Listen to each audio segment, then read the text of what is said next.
Televisa presenta. En Los Doctores, los adolescentes se sienten indestructibles. Pus, José Eduardo Derbez, Yurem y Osvaldo, protagonistas de Mis 15, nos comparten sus vivencias. Yo fui el primero de la familia que se puso un piercing aquí en la ceja, ¿no? Muchas veces comienza con una pequeña burla, pero puede llegar a crecer como una bola de nieve y destruirlo todo.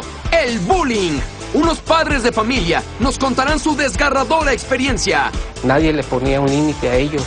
Nuestra vida ha sido muy vacía.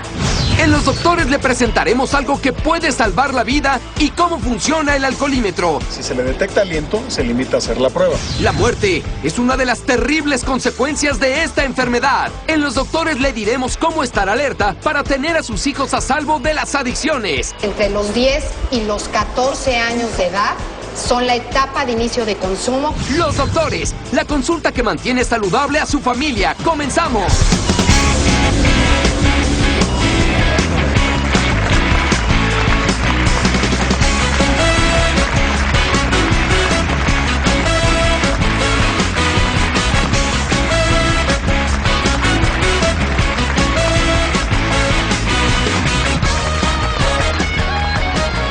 Bienvenidos a Los Doctores. Juegos mortales es el tema de hoy. Fuego, tatuajes, aspirar helio y bullying. Pueden ser juegos que acaban con la vida. Y el programa del día de hoy tiene unas imágenes fuertes, por lo que lo recomendamos alejar a los niños de la televisión. Él vio un par de veces que golpeaban sus compañeros a un muchacho. Los hacían llorar, se burlaban de ellos. Yo no noté nada que fuera algo que mi hijo fuera a tomar esa decisión.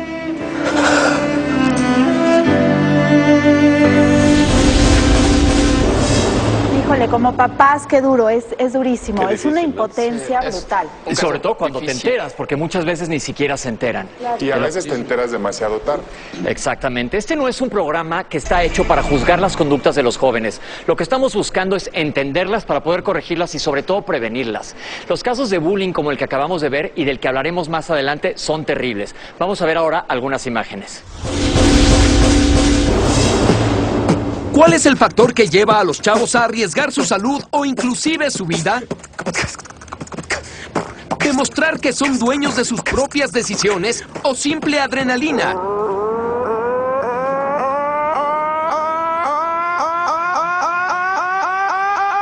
¿Qué quieren decirnos?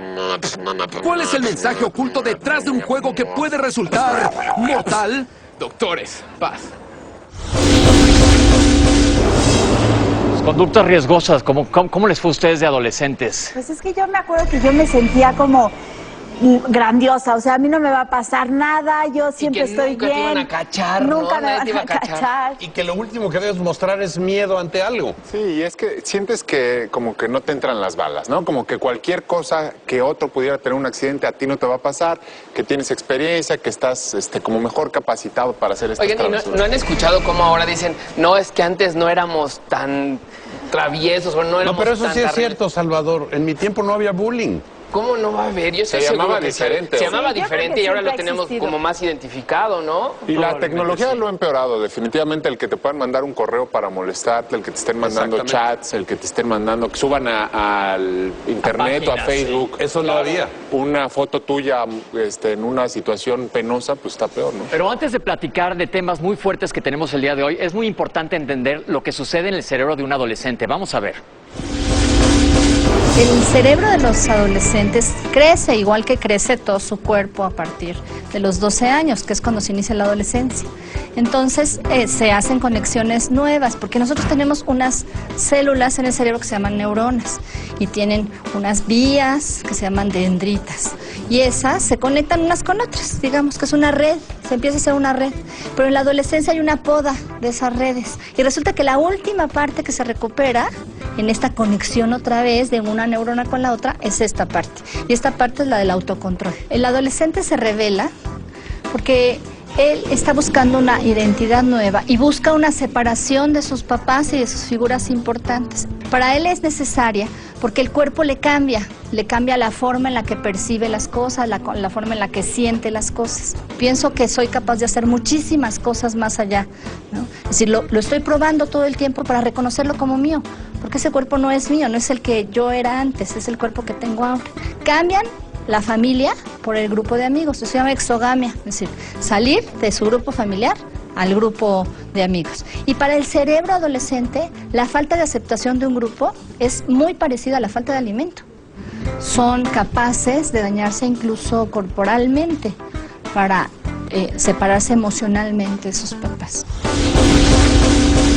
Y es que los adolescentes están claramente capturados entre necesidades de niño y cuerpo de adulto, entre pertenecer a su familia e independizarse o pertenecer a un grupo que los apruebe. Muchas de mis pacientes a la misma edad están vestidas igualitas, es más, quieres ser como tu, o sea, tu clan es tu clan, es tu Así grupo. nos pasó a todos, ¿no? Como que todo el mundo pasamos por esa etapa cuando cursamos por la adolescencia. No, en los 80s que andábamos todos vestidos de Milli Vanilli, con los copetotes. Copetazo, así. Oye, Mariano, pero ¿cómo puedes, así como papá, así brevemente decir qué le tienes que transmitir a un niño para que no tenga que recurrir a tatuarse, a hacer cosas de las que después se pueda arrepentir y decirle, pues sí, puedes tener tu identidad, pertenecer a otro grupo, pero no te hagas no llegues hasta allá? Yo diría que la manera de abrir esto es que tú hables de tu propia adolescencia con ellos y que les des a entender que nunca los vas a juzgar, que los vas a entender. Exacto, ¿no? Que nos volvemos muy juiciosos y, pues no, yo creo que en ocasiones es muy difícil darnos bien cuenta de lo que están viviendo nuestros chamacos, ¿no? Si tienen acceso a drogas o peor todavía, si ya las están consumiendo, ¿no? Aquí vamos a ver el testimonio de un hombre que vivió este infierno cuando él era muy joven y hoy nos comparte para ayudarnos a ver qué es lo que vive un adicto. Vean esto. Mi adicción a las drogas empieza a los 18 años. Pero anteriormente ya bebía alcohol desde los 14 años. El primer momento en que la probé fue en una reunión con unos amigos, por ser aceptado en el grupo, más que nada. Y la euforia del momento, el estar en la fiesta y todo, es más que nada, yo creo que fue eso. Me doy cuenta que era adicto como a los 2 años, porque ya nada más estaba esperando el momento de tener dinero para ir a comprar. Es una obsesión y no, yo nada más estaba pensando en drogarme y en usar. Hubo varios fondos. Uno de ellos fue cuando me separo de mi esposa. Fueron 6 meses que yo las 24 horas del día me drogaba. El peor de todos fue en una noche encerrado en un hotel que me estaba drogando. Compré una cantidad impresionante de cocaína y yo dije, ya con esto no tengo que despertar. Yo me quería morir porque ya no le encontraba razón a la vida. Despierto molesto con Dios. ¿Por qué? ¿Por qué sigo aquí? Me puse a pensar, bueno, si estoy vivo es por algo. Y ese algo es dejar de drogarme y hacer algo con mi vida. Cuando me dijeron que si quería ayuda, en ese momento les respondí que sí. Les puedo decir que no es un juego. Esto es mortal. Y sí se puede. Con la ayuda y con la fuerza de voluntad, se puede salir adelante. Sin duda, una de las grandes preocupaciones que tiene cualquier papá es que sus hijos caigan en las drogas. Y para hablar de esto está con nosotros Claudia Winkelmann. Ella es especialista en adicciones y trabaja para Oceánica. Claudia, bienvenida. Muchísimas gracias, encantada de estar con todos ustedes. Sabemos que ser adicto es una enfermedad. ¿Por qué no nos lo platicas para comprender este concepto de enfermedad o una adicción? Mira, les voy a mencionar acerca de las características de esta enfermedad. Es una enfermedad primaria, no depende de otra, tiene su propia sintomatología. Es una enfermedad progresiva porque con el paso del tiempo y sin una intervención, toda la sintomatología va aumentando, como ya lo veíamos en el testimonial. Es una enfermedad crónica porque toda vez que se establece el diagnóstico es irreversible y es una enfermedad que si no la atendemos oportunamente nos puede robar la vida. Claro. Ojo, también hay que mencionar que es una enfermedad perfectamente tratable. Sí, eso sí. Importantísimo eso es bueno. saber que se puede tratar, ¿no? Oye, y esta enfermedad, digo, siempre pensamos que puede tener que ver la herencia. ¿Tiene algún trasfondo hereditario? Siempre hablamos que si hay un chip familiar o no, ¿es genética? No se hereda la adicción como tal, pero sí heredamos la predisposición a poder desarrollarla, como tantas otras enfermedades. Una vez que sea detectada, ¿se puede hacer reversible? ¿Podemos como echar marcha atrás? Cuando ya se establece el diagnóstico, Yuli, no. Es irreversible, pero sí quiero reforzar el tema de que es perfectamente tratable. Oye, ¿ustedes tienen alguna cifra, alguna estadística en la que nos puedas orientar a qué edad nuestros niños en México están empezando a consumir drogas? Estadísticas oficiales nos señalan lamentablemente que entre los 10 y los 14 años de edad son la etapa de inicio de consumo con una media de 12 años. ¿Con qué sustancia principalmente? ¿Con cuáles creen? Precisamente con las drogas legales, con el alcohol y con el tabaco. Son legales y además están socialmente aceptadas. Oye, Claudia, pero ¿cómo influyen los factores sociales? ¿Hay presión social para que te vuelvas adicto? Por supuesto, Mariano. Y cobra mucha relevancia, y sobre todo en nuestros jóvenes que están en esta etapa muy vulnerable, encontrando su propia identidad. Es muy difícil que digan no. Cuando ellos tal vez desde un inicio no querían consumir, pero la presión grupal y la necesidad de querer pertenecer cobra un peso muy importante. Un adicto se hace adicto a muchas cosas, por ejemplo, el que se hace adicto al tabaco o el alcohol, inmediatamente o ya irremediablemente se va a hacer adicto a la cocaína si se enfrenta a ella o a la heroína si se enfrenta a ella. No forzosamente, y cuando hablamos en el campo de las adicciones, usualmente el adicto tiene su droga de preferencia. Eso es. Pero lo que nosotros recomendamos toda vez que entra en un proceso de recuperación es la abstinencia absoluta, es decir, no nada más le digo no a mi droga de preferencia, tengo que aprender a vivir sin esa muleta, pero también a las demás drogas o a las sustancias psicoactivas, porque van a detonar lo que se conoce como el fenómeno de la neuroadaptación, y para explicárselos es, mi cerebro no funciona igual que el cerebro de una persona que no consume. El cerebro del adicto se detona la obsesión, la compulsión, la pérdida de control. Claudia, creo que tocaste un punto importante, porque tanto el alcohol como el tabaco los vemos como drogas aceptadas, pero ¿qué otras drogas están allá afuera y se consumen comúnmente en nuestro país? Si revisamos las estadísticas, Pepe, podemos ver que después de estas drogas legales, los jóvenes empiezan a consumir como primer droga ya ilegal la marihuana, y ahorita viene creciendo en forma importante el consumo también de inhalables. Ya deja de ser de un fenómeno en niños de la calle para empezar a contagiarse en nuestra población estudiantil. Más adelante, Claudia nos va a seguir platicando de este tema de las drogas, sobre todo para darnos consejos y evitar que el juego de las drogas se vuelva un juego mortal. Y de nuevo, la clave de todo esto es la comunicación entre padres e hijos. Muchísimos padres confunden la comunicación con el regaño. El regaño no entra, señores. La comunicación abierta, directa, sí. Pero creo que la desesperación en la que todos de pronto incurrimos es que como papá tú ves que alguien no es una buena amistad, no es una relación que resulte favorable, ¿cómo le dices a tu hijo que se aleje sin producir un efecto contrario, no? Bueno, justamente esa es la clave, Ari. No produzcas oposición, no produzcas que la rebeldía natural del adolescente diga, no, pues ahí te va. Habrá que tomar en cuenta todos estos consejos de comunicación, y existen cualquier cantidad de retos que los chavos llevan a cabo con la intención de vivir adrenalina. Pero ¿qué hay detrás de esta conducta peligrosa? ¿Qué es lo que ellos piensan? Vamos a ver el video.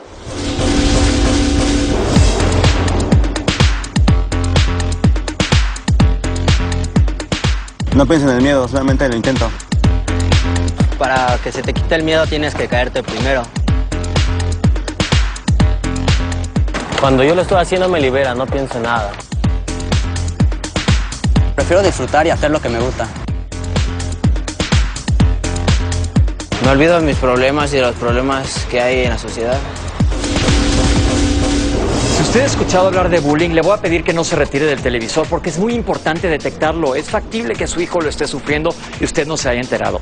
Y además vamos a hablar de alcohol y los adolescentes, un tema muy importante debido a que a causa de esto se pierden muchas vidas al año. Y afortunadamente existe el programa Conduce sin Alcohol. Y vamos a invitar aquí a un par de voluntarios a que prueben esto y veamos cómo están sus niveles de alcohol. No se vayan, ahorita regresamos con ustedes. Adelante, despreocupados, atrabancados e indestructibles. Fus, José Eduardo Derbez, Yurem y Osvaldo, protagonistas de Mis 15, le hablan de tú a los adolescentes. Normalmente siempre he sido muy loco y siempre me han gustado los deportes extremos. Y al volver del corte, destrozados a causa del bullying. Proteja a su familia y detecte este problema a tiempo. Él ya no quiso ir a la escuela por lo mismo, por el mismo miedo que tenía. Más adelante. Cuando encontramos la obsesión, la compulsión y la pérdida de control, ahí estamos hablando de que la enfermedad ya se instauró en una persona. No se vaya, volvemos. Evita la violencia, cuídate a ti mismo y cuida a los demás. ¿Qué puede pasar? Si tú juegas con armas, navajas, cuchillos, armas de fuego, puedes provocar accidentes fatales. Si detectas que alguien de tus compañeros lo tiene, por favor avísale a un adulto.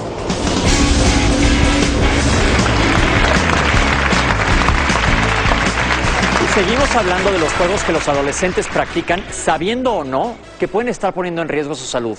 Y sigue con nosotros Claudia Winkelmann y hemos estado hablando de las adicciones. Ya nos dijo ella que es una enfermedad. Pero ahora, Claudia, ¿cómo se desarrolla esta enfermedad? ¿Cómo se hace enfermo un adicto? Se desarrolla con el consumo frecuente, es decir, reiterado de la droga que cada uno consumamos.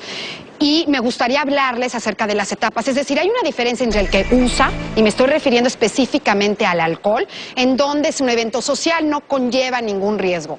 Pasamos al siguiente estadio, que es en la fase de abuso, en donde aquí ya conlleva un riesgo, empiezan a aparecer consecuencias en las relaciones interpersonales, posiblemente legales, laborales, escolares, etcétera. Pero todavía, aunque consumo sin medida en cantidades, tengo control sobre la sustancia. Pero pasando esta etapa, me iría a la etapa ya de dependencia. Cuando hablo de dependencia, ya estoy hablando de que se gestó, de que se desarrolló la enfermedad de la adicción. Yo te tengo una pregunta, porque me sucede mucho en el consultorio que pregunto durante las historias clínicas, muchos adolescentes que consumen, están muy de moda las tachas, fuman marihuana, inclusive cocaína.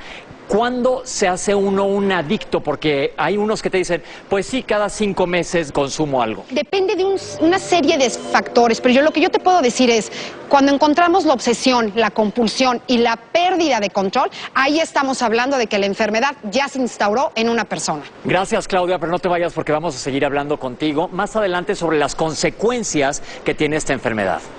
Y bueno, como padres nos creemos ajenos a situaciones de peligros que pueden vivir nuestros hijos. Pero la palabra bullying en México ha despertado la atención de muchas autoridades y padres de familia. ¿Sabían que México ocupa el primer lugar internacional en acoso escolar a nivel secundaria, según la Organización para la Cooperación y el Desarrollo Económico? El 40% de los casos no se denuncian. 25% de las víctimas han sido insultados, el 16% han sido golpeados y el 50% han sufrido algún tipo de violencia física o verbal. La imagen que vieron al principio del programa es la de un papá que pagó las duras consecuencias del bullying que vivió su hijo. Vamos a ver el video. Mi hijo estudiaba en la escuela, en la secundaria técnica 28. Era calladón, pero sí era muy abusado. Él como que siempre fue un poco no muy amiguero. Tenía amigos muy contados él. Lo que a él no le gustaba era de que hablaran mal de él. Y lo molestaban porque le gustaba vestir a la moda, pantalones pegados, cabellos parados. Él ya no quiso ir a la escuela por lo mismo, por el mismo miedo que tenía.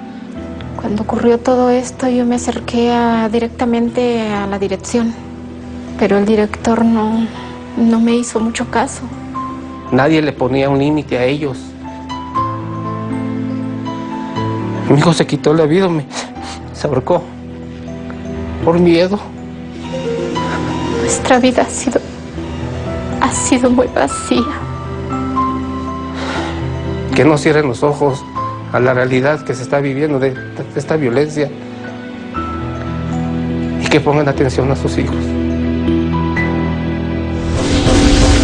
Quiero presentarles a la doctora Mabel Rivera. Ella es psicóloga especialista en bullying y además ella trató a Gerardo unos meses antes de que él decidiera quitarse la vida.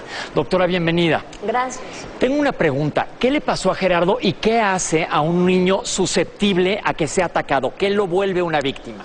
A Gerardo fue un caso que desde el kinder ya presentaba maltrato. Llega desafortunadamente ya en la adolescencia un caso muy avanzado. Ya había dejado los estudios, ya se había alejado de los amigos. Lo traté escasamente unas sesiones. En el proceso que se manda a medicar es cuando sucede, porque ya tenía unas tendencias suicidas muy claras. Como papás, ¿cómo podemos decir, Dios mío, o sea, se me está yendo mi hijo? ¿Qué podemos hacer? Hoy en día no hay excusa. Tenemos este tipo de programas, campañas, libros, el internet y detectar síntomas muy claros. Empezando porque a lo mejor se encorva el chico. Sí. Empiezan a evadir la mirada, que llegan a lo mejor con golpes, moretones, ya no quieren ir a la escuela. Perdón que te interrumpa, pero hay unos dibujos que tenemos y si nos pudieras platicar un poco, Mabel, ¿qué nos está queriendo comunicar en estos dibujos Gerardo, el chico con este riesgo? Son chicos con mucha angustia, mucha ansiedad, porque es el miedo de cómo no saber confrontar. Su seguridad se está viendo amenazada todos los días. Esta deformación no tiene nariz, no tiene boca, solamente tiene un ojo, no tiene oídos, ¿no? Ya. Hay una evasión de la percepción. Ya. ¿Y hay una edad como más común, más jóvenes, más grandes, o no hay edades, se presenta cualquier? El promedio está entre los 14 y 17 años. Entre los 14 Pero y 17. cuando ya está muy acentuado el bullying, es que empieza con ya algún deterioro desde la primaria. Oye, Mabel, ¿y qué puede hacer la familia una vez que ya se enteró? Acudir a pedir ayuda, ya sea a la delegación, a un profesionista de la salud, hablar con el chico y convencerlo de que vaya, porque ahí entonces ya vamos a tratar su caso, muy en particular, y trabajar sobre su estructura. ¿Cómo es el perfil de la familia del agresor? Son familia muy autoritaria. Y desafortunadamente en las pláticas que se dan en las campañas no acuden, porque creen que yo estoy educando a mi hijo con toda la seguridad súper bien. Entonces, si saben de esas agresiones, de un berrinche, que bueno, así debe de ser para que te formes como hombre, pégale, lo meto a clases de karate, de kickboxing, ¿no? Entonces, y son niños que no tienen límites y son muy desatendidos. ¿Qué se debe de hacer para evitarlo? ¿Se debe de sacar al niño de la escuela? ¿Cómo evitar, cómo frenar al bully? Porque mucha gente no se atreve a enfrentarlo. Una es denunciando, ¿no? Y además como papás debemos estar siempre al pendiente, porque dejamos de repente toda la responsabilidad de defenderse al niño, porque llega, oye mamá, es que me pegaron, me rasguñaron, ha estado pasando esto, pues ignóralos, no les contestes, entonces estoy devolviendo esa responsabilidad y me está pidiendo ayuda porque es obvio que es muy prematuro, que no tiene esa habilidad, ¿no? Y hay que ir con los profesores y si no con el subdirector, pero no hay que sacarlo de la escuela, sino estoy fomentándolo. Y el bullying no es un juego y es mortal, puede acabar en suicidio, en homicidio. La víctima puede pasar a agresor y aguas, aquí nos estamos olvidando de una figura súper importante que es el testigo. Yo le diría a todos los padres, acudan todos, si han visto rasgos o no, a un profesionista de la salud. Pues muchísimas gracias a la doctora Maribel Rivera por haber estado con nosotros. Y fíjense que hay una campaña en México que ha llamado nuestra atención y que pide no más bullying. Vamos a verla.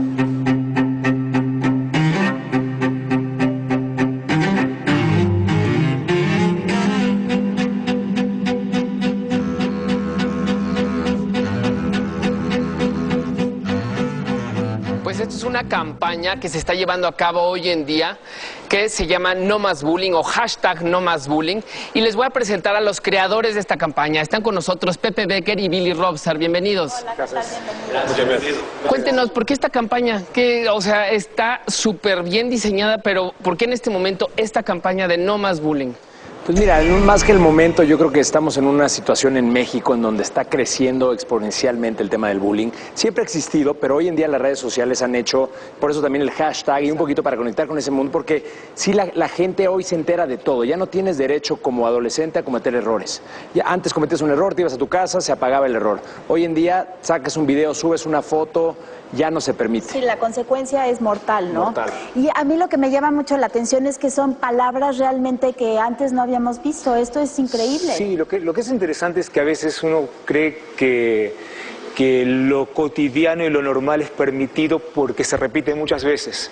Y lo que es interesante es que cuando uno confronta a la gente con ciertas palabras que uno las utiliza y todo el mundo las utiliza al final de cuentas, ahí dices, esa es una palabra que se usa cotidianamente, pero cuando uno la ve objetivamente es una agresión.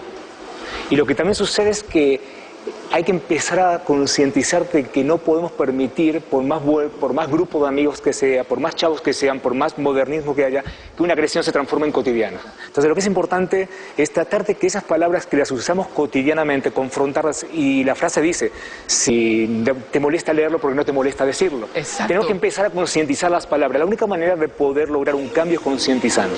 Yo creo que el tema del bullying tiene que ver con una cosa mexicana que es un patrimonio nacional, que es la carrilla. O sea, es muy peligroso ese tema, porque nosotros vemos la carrilla entre cuates como chistoso, como buena onda, pero entonces, pues eso lo estamos convirtiendo en donde nunca sabes dónde está la raya, nunca sabes, es como ir ciego.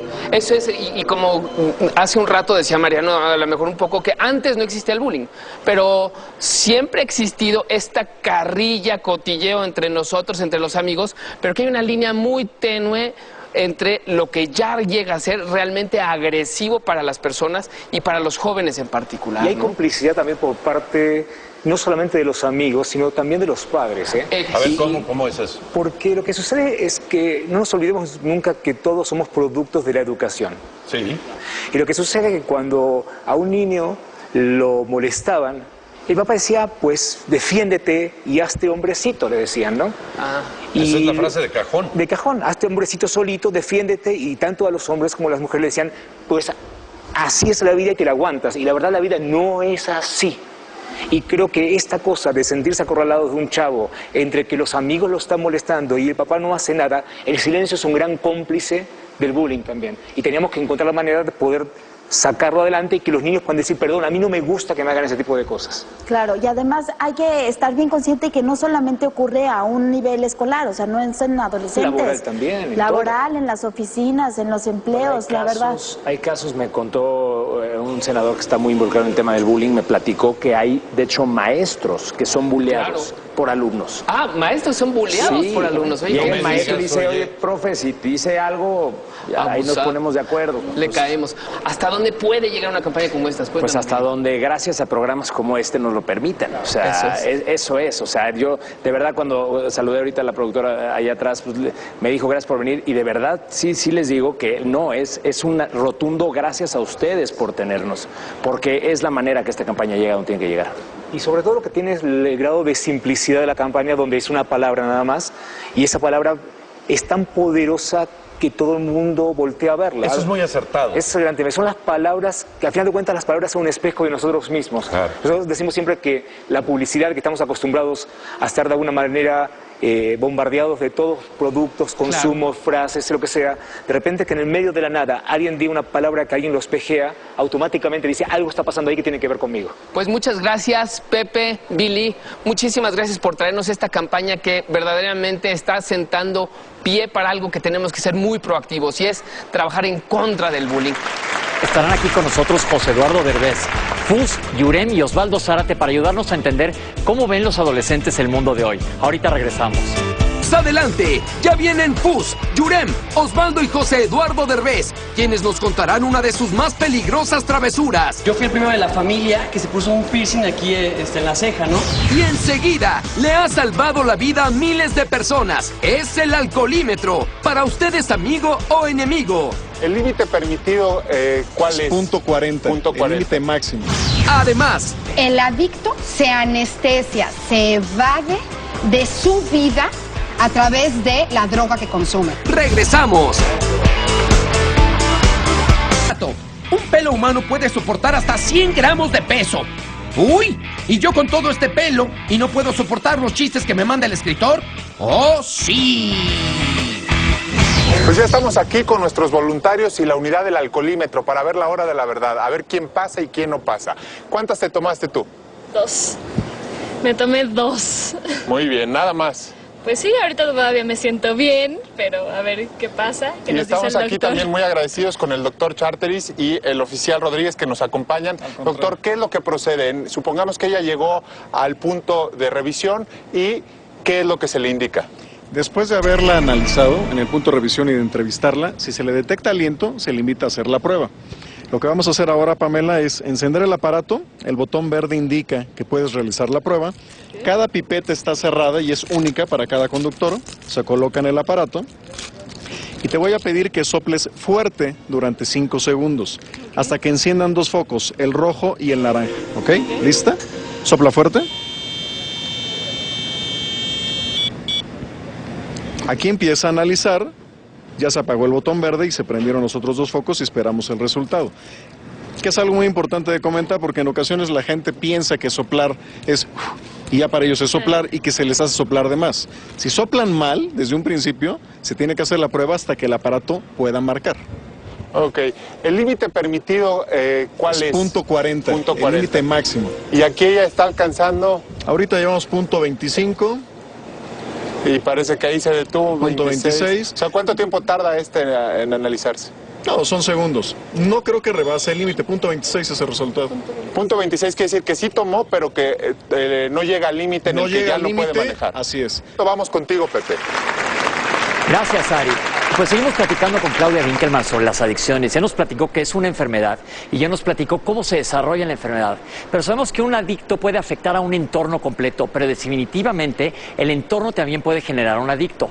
Claudia, ahora platícanos cuáles son las consecuencias de la adicción. Esta enfermedad conlleva consecuencias evidentemente negativas, no nada más para el adicto, sino para el sistema que rodea al adicto. Es decir, son enfermedades tan autodestructivas como destructivas de un entorno. Es decir, de su familia, amigos, toda gente que lo rodea, pareja, etcétera. Donde hay un vínculo afectivo, no forzosamente tiene que haber un lazo sanguíneo, pero papás, hijos, novios, compañeros de trabajo, que muchas veces pasamos más tiempo en trabajo que en casa. Claro. Te tengo una pregunta. ¿Puede ser una manera de evasión? Por supuesto. Es decir, el adicto se anestesia, se evade de su vida a través de la droga que consume. Pero también hay que mencionar, como tú mencionabas hace ratito acerca del entorno del adicto, que las personas que estamos vinculadas a un adicto, es decir, los codependientes, no tenemos esos momentos de anestesia, pero también nos evadimos de nuestra vida por centrarnos en la vida de nuestro familiar o nuestro amigo o nuestro ser querido que es adicto. Y más adelante nos va a platicar, Claudia, de cómo prevenir, cómo alertarnos, qué hacer para que esto no suceda. De por sí, combinar alcohol con el volante es muy peligroso y si le sumamos el factor adolescente puede resultar fatal. Vamos a ver esto.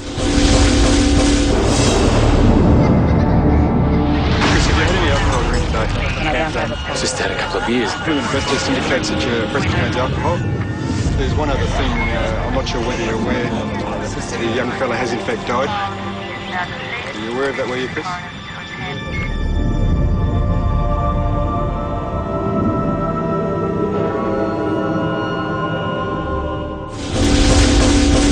Si bebes, no manejes. Y si te agarra el alcoholímetro, agradécelo. La verdad es un seguro de vida.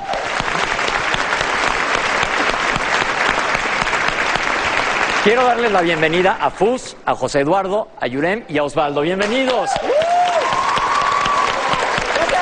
Gracias otra vez por invitarnos. Oye, ¿alguien ha tenido alguna experiencia con el alcoholímetro? No, yo la verdad no. La verdad, para serte bien honesta, yo no manejo cuando salgo. Ok. ¿Ustedes? José Eduardo. La tuve cuando era más joven. Okay. Pero fue una vez, me arrepentí y ya de ahí mejor me llevo un amigo que no tome. Ok, pero sí fuiste hasta el territorio. No, fíjate que tuve la suerte que me hicieron el pásele y ya. La libraste. Más rápido. A mí sí me tocó. libré. A mí sí me tocó, bueno, adiós Osberto. Hola Osvaldo. A mí sí me tocó porque con un amigo, pero a mí no me llevaron. También iba manejando Moncho, también un amigo mío. Veníamos de una fiesta por ahí de las 3 de la mañana y él pues tomó, yo también había tomado un poquito y sí se lo llevaron ahí al alcoholímetro. ¿Fuiste solidario y la acompañaste hasta No, yo me fui a mi casa a dormir. Nada más ¡Ay, qué grosero! Es que nada más se lo llevaron a él, ya dejaron ahí, se lo llevó la grúa, yo me fui a mi casa a dormir y bueno, fue una experiencia increíble y sí vi, desde ahí ya no me dieron ganas de tomar y manejar, la verdad. Oye, ya estamos platicando sobre experiencias que hacen los jóvenes adolescentes como ustedes, que tienen que ver con los retos. Y hay juegos que pueden ser verdaderamente mortales. Y quiero que cada uno de ustedes nos cuente alguna experiencia. A ver.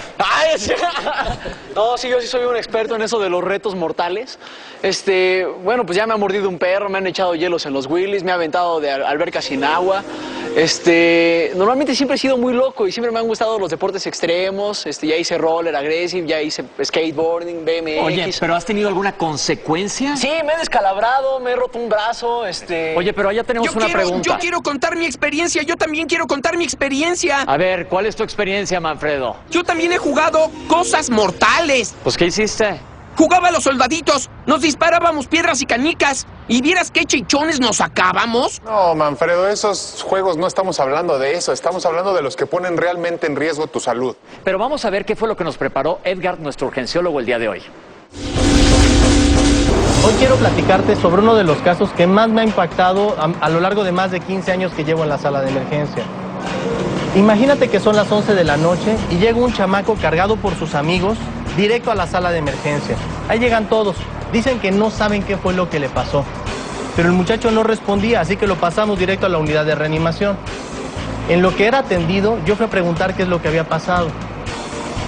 Te puedo asegurar que me sorprendió la respuesta de uno de ellos. Me dicen que estaban jugando a apuestas. Había escuchado de apuestas de ver quién come más pizza, quién come más tacos. Pero ver quién toma más alcohol, en un chamaco de 16 años, esa era la consecuencia. Tristemente quiero decirte que él ganó la apuesta, pero perdió la vida. El alcohol es un depresor del sistema nervioso. Por eso es que cuando una persona empieza a beber, primero se desinhibe, después empieza a tener problemas para hablar, después empieza a alternar entre alegría y llanto. Pero si la cantidad de alcohol es mucha, incluso puede quedarse dormido. Y es más, puede dejar de respirar, como fue este caso. Si ya decidiste tomar, mi recomendación es: bebe con la persona correcta, en el lugar correcto y en la cantidad correcta. Y por favor, no manejes. Beber es tu responsabilidad. Bueno, la anécdota que les tengo es que un amigo empezó muy joven a consumir drogas y bueno, empezó a relacionarse con gente que no debía y lamentablemente ya murió y terminó muy mal. Lo que les quiero compartir es que algo que empezó como un juego de chavas, de verse bien, de gustarle a un chico, terminó en un desorden alimenticio que pues sí llevó a la muerte a una chica que fue muy cercana a mí. Porque más tarde, los chavos de la telenovela Mis 15 nos revelan algunas de sus locuras de adolescentes. Creo que es importante que los chicos sí busquen su felicidad y sí busquen pasársela muy bien, pero que sean responsables. Y en cuanto regresemos, salve la vida de su hijo, previniendo las adicciones. Límites, estas reglas, normas claras y directas. Siga con nosotros, ya volvemos. 3 amigos iban en un coche y el chavo que iba atrás, los 3 iban muy tomados, se quedó dormido, chocaron, no les pasó nada a los de adelante, pero el atrás se quedó cuadrapléjico. Una pena. Yo tenía un amigo que le gustaba el drink. En una de esas su sueño era andar en una moto, se subió borracho a una moto, se fue a estampar al primer poste y murió a los 16 años. En el próximo capítulo de Los Doctores, la guapísima Bielka Valenzuela tuvo que pisar el quirófano. Bueno, de repente lavándome el cabello empecé a sentir que tenía unas bolitas en la cabeza. Como que al principio no le di importancia, pero empezaron a crecer muy rápido y se me hicieron muy duras. ¡Atención! Si su deseo sexual está a la baja, tal vez necesita una ayudadita. Y aquí en Los Doctores se la damos. Hay ocasiones en donde tenemos el sistema hormonal alterado o bien alguna causa orgánica. Además, si su hijo tiene fiebre elevada, ponga mucha atención porque puede ser meningitis. Esta meningitis puede tener secuelas súper serias para el resto de la vida.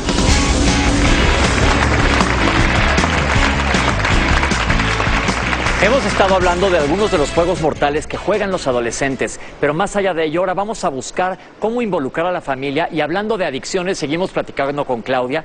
Y Claudia, ¿qué sigue? ¿Cómo prevenirlo? Para quien nos esté escuchando, es bien importante hacer uso de los factores protectores. Son muy sencillos, llanamente, en forma directa. Límites, estas reglas, normas claras y directas. Y ojo, mamás, papás, límites que pongamos son los que podemos mantener, si no, ni los pongan. Número 2. La expresión libre de sentimientos y de emociones. Esto es innato al ser humano, pero estamos en una cultura que empezamos a coartar. Los hombres no lloran, a ver cómo le haces, Pepe. Las mujeres calladitas nos vemos más bonitas. Esto es bien importante. Tercero, comunicación. Entonces, fomenten la comunicación. Ya dijiste que se expresen sus hijos. Nada de que soy tu papá y te callas la boca. Exactamente, es comunicación asertiva, no es hablar mucho, es hablar sustancialmente. Y como último gran pilar, la autoestima. Sabemos que es un proceso dinámico, pero nosotros como padres tenemos una injerencia importantísima para la conformación de la autoestima de este otro que es el hijo, el niño y el futuro joven. Vamos a trabajarla, vamos a inyectarla, que sea fuerte y que sea sólida. Claudia, muchísimas gracias por estar con nosotros. Gracias a ustedes, Pepe, un placer.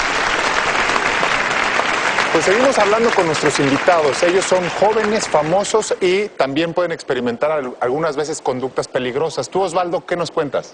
Híjole, pues, ¿qué tantas?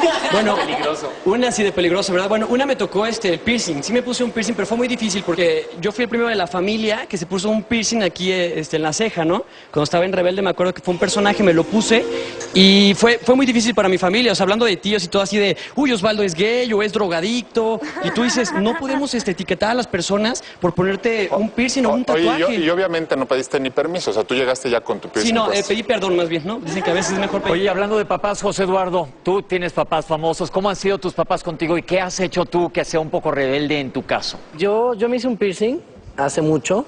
Le iba a preguntar ahorita porque me lo hice hace 5 años y no se me ha cerrado. Me hice un tatuaje también y los dos, el tatuaje fue con permiso y el piercing sin permiso. ¿Y qué te dijeron tus papás?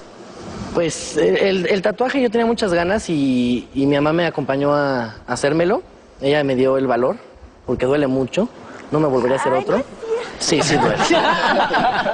Las mujeres aguantan más que los hombres. Sí, ¿verdad? Y el piercing nada más me lo hice y cuando me lo hice le marqué, le dije, ¿me lo puedo hacer? Y me dijo no, y le dije, pues ya, me lo hice. Ya. Desgraciadamente a México la cultura del piercing y del tatuaje nos está llegando muy atrasada. Entonces la gente no sabe que hay lugares y personas que viven y se dedican a hacer eso. Yo les quiero pedir a cada uno de ustedes que nos digan, a los chavos que nos están viendo, les den alguna recomendación que les van a hacer más caso a ustedes que a nosotros. Yurem. No, pues que tengan cuidado con todo lo que hacen. Muchas veces uno cuando es chavo se quiere comer la vida y el mundo se lo quiere comer una mordidas. No alocarte tan gacho porque muchas veces sí la riegas tremendo. Pues yo pues como dice Yurem, también cuando estás chavo te sientes como superhéroe y que nada te va a pasar y que siempre vas a estar bien, hagas lo que hagas. Pero pues todo con medida y nada con exceso, ¿no? Y que sepan portarse bien.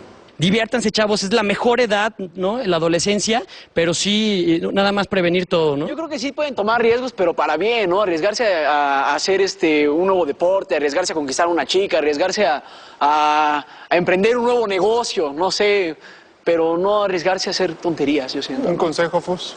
Pues bueno, yo digo, coincido con ustedes, creo que es importante que los chicos sí busquen su felicidad y sí busquen pasársela muy bien, pero que sean responsables, que defiendan lo que son, que defiendan lo que piensan, pero con argumentos y con bases, ¿no? Claro, pues muchísimas gracias por haber estado con nosotros y compartir sus experiencias. Gracias. Pues acuérdense de pensar 2 veces antes de hacer alguna cosa y terminamos con la frase de Oceánica, recuperando el amor. Gracias y nos vemos en la próxima emisión de Los Doctores.